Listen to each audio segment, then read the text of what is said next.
Well, Ulysses, it is one of our favorite episodes to do. Hopefully, it's one of your all's favorite to listen to. Mailbag episode time.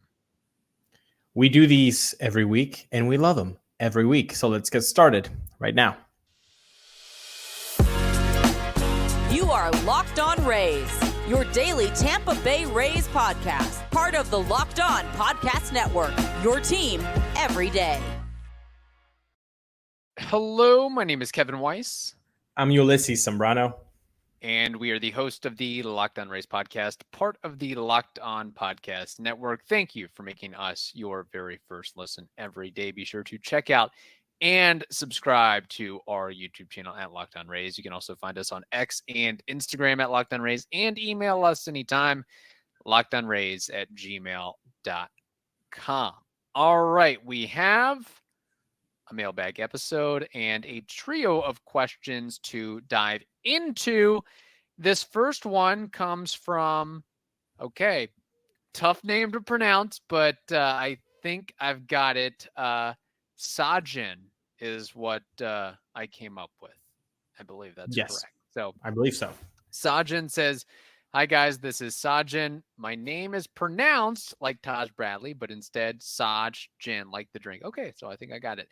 Question for you guys is, what is an ideal look for the roster opening day? Who would be playing on the card? Because there's so many players and variables. I want to know how the season will look with the new players. Would they get added like the spring training game against the Yankees? Also, what would a backup roster look like as well? Thank you for your time. Well, thank you for writing to us, Sajin. Well, I think I haven't really changed my mind since last week when we talked about this with the possible 13 players, position players rather, Right.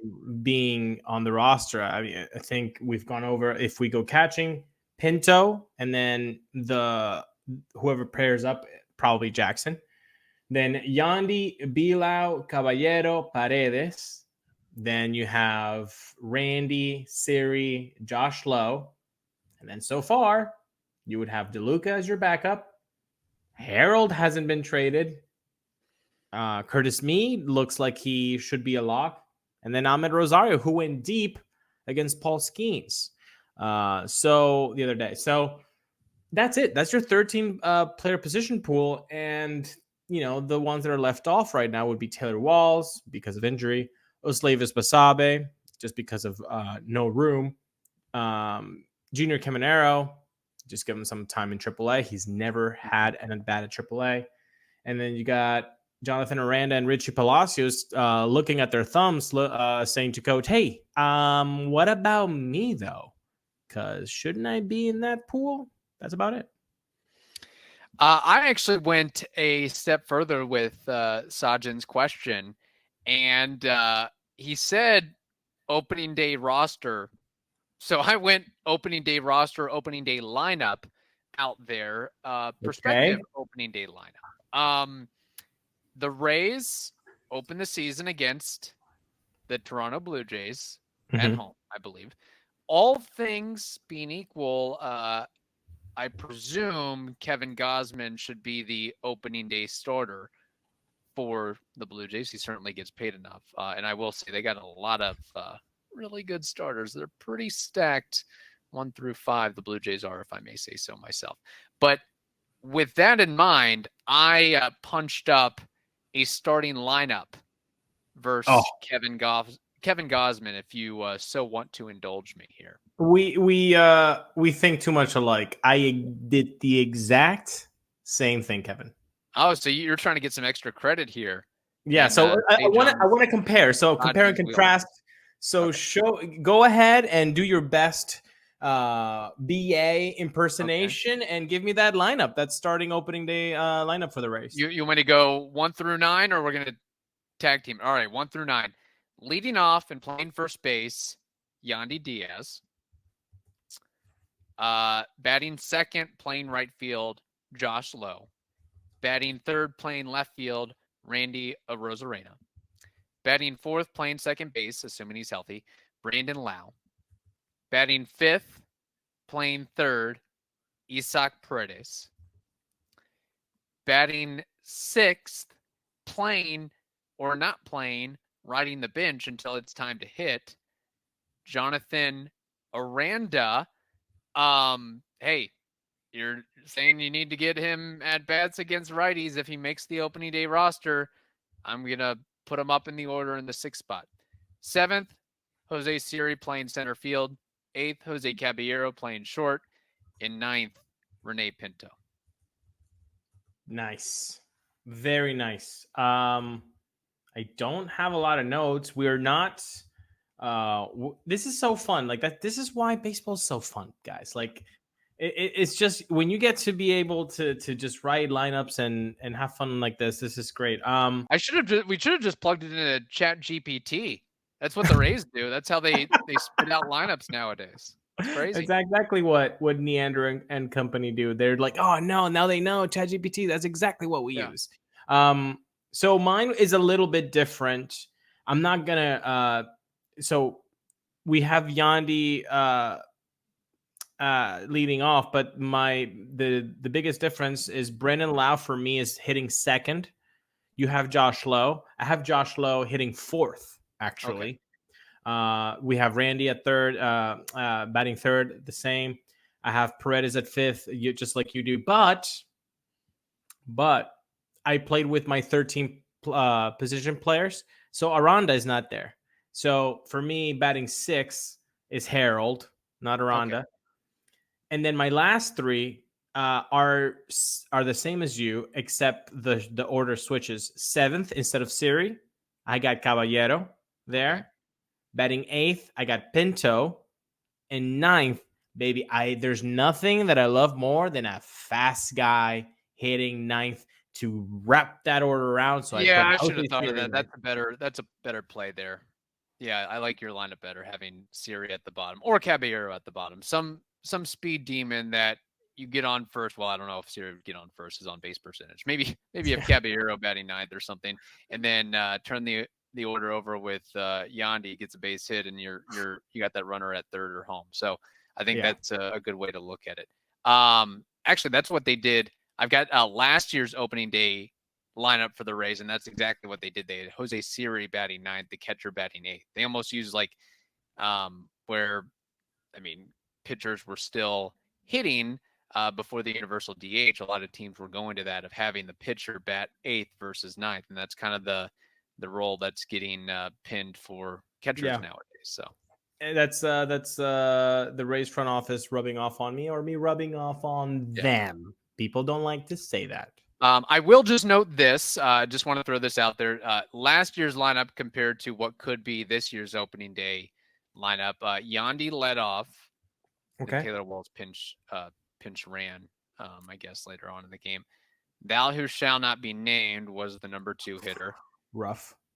Isaac Paredes, Randy Rosarena, Harold Ramirez, then Luke Rayleigh pinch hitting, Manny Margot, Brandon Lau, Christian Bethancourt, and Jose Siri. Who was the pitcher that they were facing? I do not have that in front of me.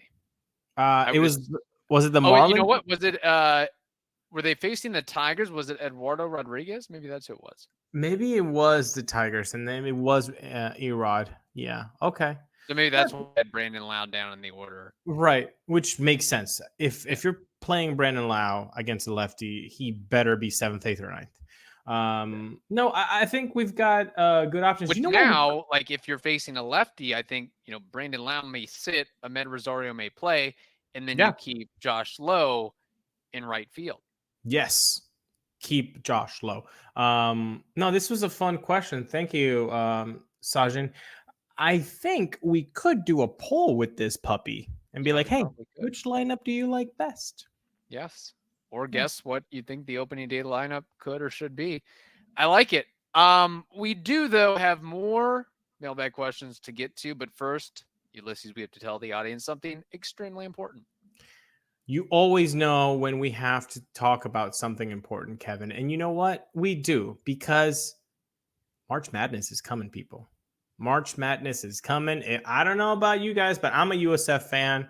Mm-hmm. And by March 17th, we should know if the Bulls are going to make it into that draw. It would be very exciting. And guess what? PrizePicks can make it even more exciting for you because the action on the floor is heating up, whether it's tournament season or the fight for playoff home court. There's no shortage of high stakes basketball moments this time of the year. Get in on the excitement with PrizePicks, America's #1 fantasy sports app, where you can turn your hoops knowledge into serious cash.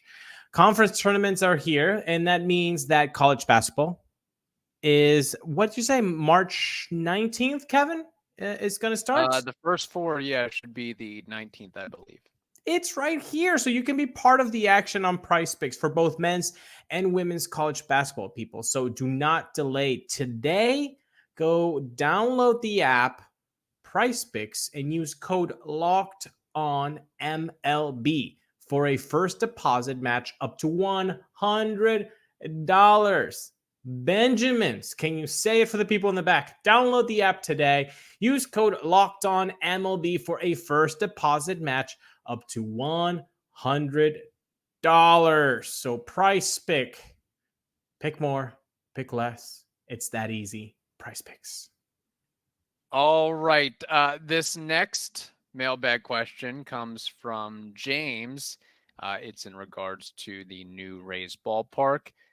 James says, "Hey guys, love your work and all you do for Rays Nation. I was wondering if there's any new details on the new ballpark and when a city and county vote would be, and if approved, when groundbreaking would begin. Thanks again for all you do."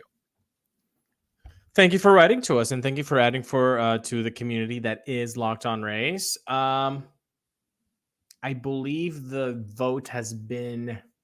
council vote has been delayed until mid-May. Correct. So that is what the reports are out there. May, and then if and when it is approved, and it is going to get approved, then I believe shovel would hit dirt in the fall. So think October-ish. If everything goes well, people, shovels will be hitting that asphalt, that dirt, that parking lot, Tropicana, before December 31st, 2024. Like that's the thing. This year, there will be actual work starting.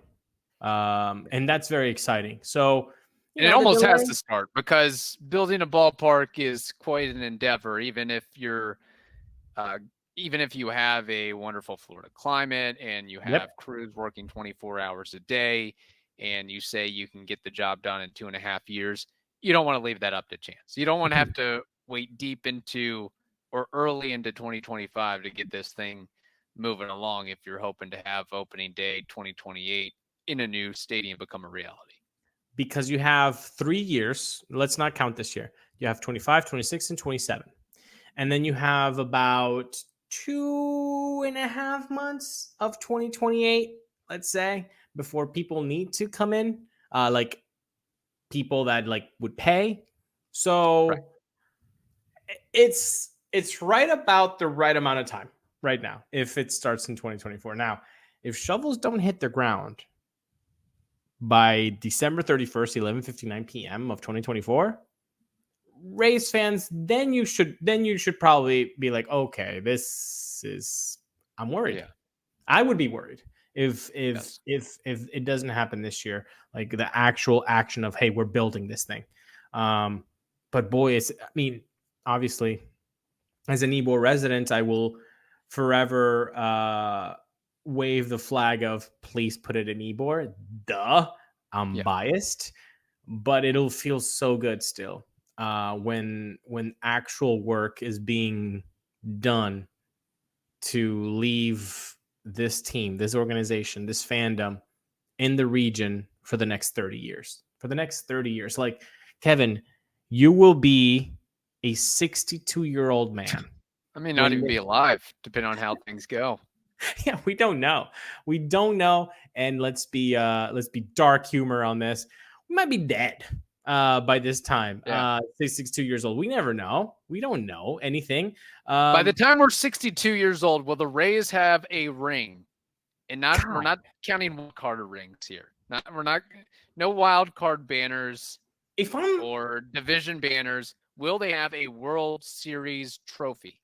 if I'm 60 bleeping 2 and this bleeping team does not have a bleeping mother bleeping ring, I am going to literally you fill the blank, people. What would Ulises do? Write that in the comments. What would Ulises do if the Rays, when he's 62, don't have a ring? I would I don't know. not be Maybe happy. baseball, all these big contracts, it implodes. Dude, Like the automakers. It just, end it. parentheses. How is Zach Wheeler getting $42 million? That's That ties insane. into our next segment. Or not next segment. Well, yeah, next segment actually. But Yeah, yeah. sorry. I got ahead of myself. But regardless, yes, hopefully in 30 years, the Rays have not only one, but multiple rings that they can say, hey, yeah, remember when I was there when they won their first one? I remember the second one too. It would be nice. Now, my question to you is, Kevin, regarding this stadium situation, do the Rays have another World Series appearance during the Trop years? I think they do and they can. I'll say yes. You're not saying winning the World Series, but just getting there, correct? Correct. Just I think a World Series appearance. I think this is the start of a new era. This is the start of a new window. You win 90, 92, and then fast forward 2025, 2026, 2027. There's time to get something cooking, to get something going. Junior Caminero wins an MVP. A lot of good things headed our way, I think. So I'm gonna err on the side of positivity with the Rays and what they can do. I agree. But it would be disheartening to see them lose another World Series. Yeah, it would be. I am 100%. We agree on this. I do feel like it's a new window for the Rays. Yeah. But we put that poll on Twitter, and and a lot of Rays fans don't feel that way. And I don't understand why. It feels different. Like just look at the starting rotation. They're not the same. Guys, you look at up and down. We've talked about this infield competition. My goodness. Look at the catching position. I mean, look at the names that are trying to get the shortstop competition is completely wide open with new names. It just feels different. Oh, I don't know it's why. completely different. Yeah, with the injuries and the whole, I think the Wander situation. Yeah, we're basically in a new situation, a new era with that Wander.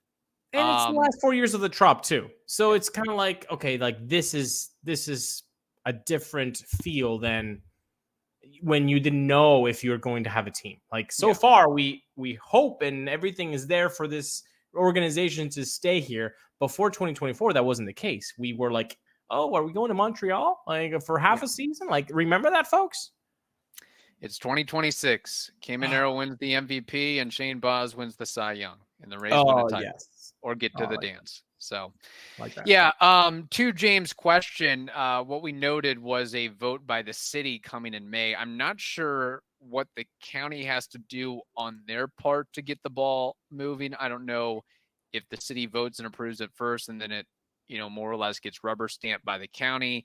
I don't really know the involvement with that all, but I will be curious to see how the vote shakes out. Look, it's definitely getting approved, but I will wonder if one of these council members either abstains or votes no. That lady that was so adamant about having the conversation of the team changing the name to St. Petersburg Rays, that's not happening if she is going to dig her feet in the sand like a lot of politicians tend to do and vote no across the board. Now, it doesn't have to be unanimous, right? It's just majority wins. Yeah, just correct? majority. Correct. And there's 7 or 9 council members. Good question. I do not know that. I would lean towards 9 because St. Petersburg is a large city, but let me look that up. Okay, because I've seen enough Parks and Rec to know that it's kind of around that ballpark, and I know that you literally live a life of Parks and Rec. Basically. You're 9 to 5. So you're actually one of the characters. People don't know that, but if they watch Parks and Rec, you're in every episode. People haven't noticed. I that actually am. Yeah. Yeah. So this is weird. I count 8 council members for. You have to have an odd number. Is the Even numbers? does the mayor have a vote? Maybe the mayor has a vote and that makes it 9. Locked on Pinellas County Yeah. politics. Okay, well, you know what? Somebody in the comments, somebody that's a listener has to work for the city of St. Petersburg or know or this. be in the know. This is your time to shine. If you think, oh man, why do I know that the St. Pete City Council has blank members? Why do I know that? When am I ever going to use this knowledge? Your time has come. Okay, this is your time to shine. You put that number right in the comment box, and you better be right. Okay. But before we move along here, just to make sure I'm on the right track. So District 1, we have Copley Gertis. District 2, Brandy Gabbard. District 3, Ed Montanari. District 4, Lizette Hanowicks. District 5, Deborah Figgs Sanders. District 6, Gina Driscoll. She's voting no on the project. District 7, John Muhammad. District 8, Richie Floyd. Am I missing something? That's 8 people. The mayor has to have a vote. There's got to be a 9th vote. Can I just say that somehow? Can I just say that those names literally sound like ChatGPT came up with them? Yeah. Well, diverse. Like, it's a diverse community. So yeah, exactly. Like they're all over the place. That's cool. 8 names. That has to be wrong. The mayor has to have a vote. We don't know. Drop it down in the comments. But you know what? Just like the St. Pete Council has all of those 8 or maybe 9 parts that work together. Kevin, where do I get parts for my car that work well together? Well, there's only one place, and that's eBay Motors. Passion, drive, and patience. What brings home the winning trophy is also what brings and keeps your ride or die alive. eBay Motors has everything you need to maintain your vehicle and leveled up to peak performance, from superchargers, roof racks, exhaust kits, LED headlights, and more. Whether you're into speed, power, style, or all of the above, eBay Motors has got you covered with it all. In fact, with over 122 million parts for your number one ride or die, you'll always find exactly what you're looking for. And with eBay Guaranteed Fit, your part is guaranteed to fit your ride every time, or your money is returned to you. Because with eBay Motors, you're burning rubber, not cash. With all the parts you need at the prices you definitely want, it is easy to turn your car into the MVP and bring home that win. Keep your ride or die alive at ebaymotors.com. Eligible items only. Exclusions apply. eBay Guaranteed Fit, I should remind you, is only available to U.S. customers. Okay, this final question comes from Richard. Richard says, hi, my name is Richard. I'm a very big fan of the Tampa Bay Rays from going to my first spring training game back in 2018. I love the way they played. I also see Blake Snell going to the Rays. So, well, Blake Snell is still theoretically, technically available as of the evening of March 4th. So, Richard, thank you for writing to us. Fan since 2018. Why do you want to make me feel old, Richard? Was there a necessity to make me feel old, to like feel like these grades? That was Blake Snell's first Cy Young. Exactly. Oh, that hurts the soul. Oh, yeah. Life. Okay, he's not gonna be a Ray, but let's play a game. If Zach Wheeler gets $42 bleeping a year to pitch for the Philadelphia Phillies, what do you give a guy that has 2 Cy Youngs? I mean, that's the point, and it's such a interesting situation with Blake Snell because he does have 2 Cy Youngs, but he also doesn't post. No. And that's the issue. And I think he's going to have to go the route of Cody Bellinger and Matt Chapman and settle for a 2-3 year deal with a high AAV and then go back on the market. Or, whatever Trevor Bauer signed with the Dodgers a couple of years ago. Something like that. I think that's what it's going to have to wind up happening. Because I think earlier in the offseason, at the end of the season, the idea was, oh my gosh, you mentioned Zach Wheeler. Look at Aaron Nola. He got 7 years, $172 million. I better not be getting $1 less than that. In fact, I better be getting $20, $30 million above that. But the difference is what was the Nola Nola, one? 7 years and $172 million. That is 24.5 a year. Yeah. I mean, yeah, Snell has to be like, that's the bare minimum. And people are not willing to give him that. Yeah.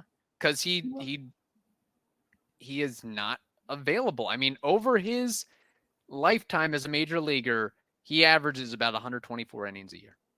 That's not. And look at the pitching history too. It's again, like once every 5 years, you're gonna have a Cy Young season. Well, what are you gonna do with those 4 years in between? Right. I mean, and you know, those 4 years in between, they might not be Cy Young level. They're like 2 WAR seasons, but again, you can't be paying a guy 30 million plus for 2 WAR seasons as a starter. Like you just can't. Right. Like that's not smart money.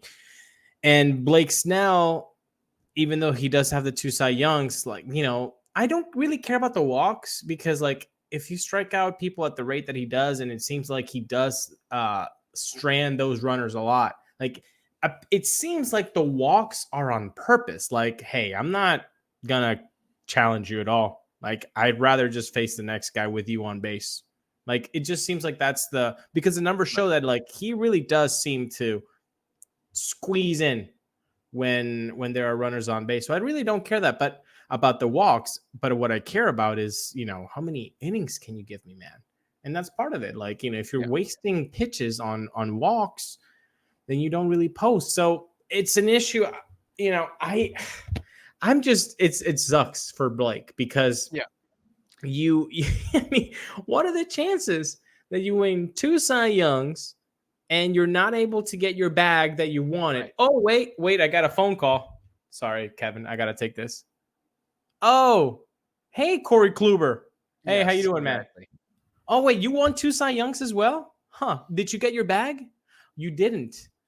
Oh, is Blake Snell the next Corey Kluber? Because it kind of seems like that. Yeah, it does seem that way. And what's unfortunate for Blake is the Cy Young season came in his walk year, came in his going into free agency. Like, this was the time to win a Cy Young, and he's still not been able to capitalize or leverage it, or his agency hasn't to this point. But I guess there's more value in being able to post, like Aaron Nola, year in, year out, 212 innings, 202 innings, 180 innings, 205 innings, 193 innings, where Blake Snell, it's like 128, 90, 107, like it's kind of all over the place there. So. This might make me sound like a boomer, whatever. But if I got a guy like Tyler Glass now in the 2019 season, I think he had 60 innings pitched, and he was basically the front runner for the Cy Young in 2019 before he got hurt. Whatever the WAR tells me that guy gave you in 60 innings, I would rather get a guy that pitches a 3.8 ERA and puts 160, 180 innings pitched. I really do, because that to be able to write a name down every 5 days, that's valuable. That goes beyond WAR. It really does, because like you don't have, as a front office, as a manager, you don't have to juggle names. You don't have to think, oh, what is this guy going to give me? Like, you just have a proven commodity if you're able to give length. And those guys are now few and far between. So it just sucks that Blake, if you're Blake Snell right now, you're like, what else could I do? I won the Cy Young when I walked for my free year, like my free agent year. Like it was the perfect thing to do. And yet he might have to go, like you said, the Chapman or the Bellinger deal, which of course as Scott Boras clients, are they happy? Are baseball owners just saying, you know what, this is the year where we stick it to Scott Boras? Yeah, I mean, at some point it's like, no, we've had enough of your games. We know what you're trying to do. Yeah. And no, we'll just wait it out because we don't need these guys that much. Do you think that's what's happening? I think a little bit. Yeah, I think it's starting to back because I think at some point the bubble has to burst with some of these guys. Yeah. I mean, you can't be Scott Boras all the time. Like people Exactly. get onto your game, right? Yeah. And he's always trying to break a record. And I think and Blake Snell probably has to be frustrated. Like, I want to play. I want to know where I'm getting my millions. And that's the next question, where he winds up. I mean, if I had to guess, it's Philadelphia or New York at this point. The Yankees, that is, I guess. I can't feel too sorry about the Chapman and the Bellinger and the Snell and the JD Martinez. Like, bro, you're the client. You know who said, I want an extension and I'm going to sign it? Jose Altuve. Who's his agent? Scott Boras. Like, it's up to you, bro. Like, you say yes to your millions. Like, apparently Matt Chapman like blew off $150 million 10-year deal with the Oakland A's. You can say whatever you want about the Oakland A's, whatever. That's $150 million. And then the Toronto Blue Jays also gave him a 9-figure deal offer. Apparently, he balked at it. And what does he have now? A $42 million deal for 2 years, like, or a 1 year, $20 million? Like, that's a tough look on Scott Boras this year, man. But the players, they have to speak for themselves. They do. They do indeed. Or find a new agent. Find somebody, find a boutique group out there. It'll be interesting to see what happens with Randy when the time comes for all that. It might he might have to go the Bellinger Chapman route of, he gets to a certain age and gets to a certain level of play, and it's like that's all he can do is a couple of years and then a mutual option or a player option or a team option, something like that. So, all right. Thank you all for the questions. We appreciate them. In the meantime, hope you all have a wonderful day. Stay safe, and we will talk to you